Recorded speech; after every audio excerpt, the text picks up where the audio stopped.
For the past few months, 30-year-old Keen Bhatt has been actively involved in political campaigning.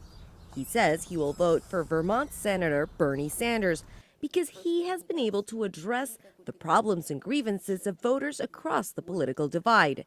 And unlike Hillary Clinton, Sanders is not part of the Democratic establishment, something young voters say they don't trust. His stances on paid sick leave, on maternity leave, on a higher minimum wage, on on single-payer health care, these are the kinds of platforms that actually resonate with voters across the political spectrum. According to a recent Pew study, people born after 1980 are more racially diverse and socially liberal than any other age group. That would help explain why 74-year-old Bernie Sanders, who describes himself as a social democrat, has largely benefited of the youth vote, and even from the support of young women. So, we have some work to do. Who many expected would campaign for Hillary Clinton.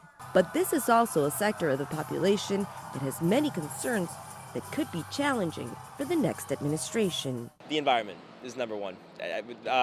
Probably next up would be civil rights and civil liberties. I think that's another issue that we're gonna have to face, but together the environment's the big one. I mean, I know a lot of people here are concerned. I know a lot about taxes. I mean, especially as people coming from undergrad and people who are graduating, it's something that's really concerning, and especially, finding jobs, finding some sort of stable workforce is something that's really important. Every day, some 12,000 young Americans turn 18 and become potential voters.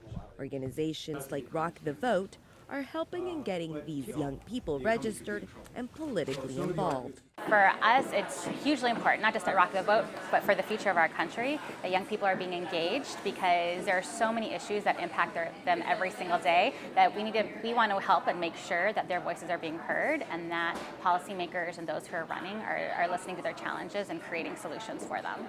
There are over 80 million millennials in the country, and this election cycle they represent 1/3 of the electorate, a sector of the population that could play a major role in U.S. politics by the year 2020. Andrea Arenas, Channel News Asia, Washington.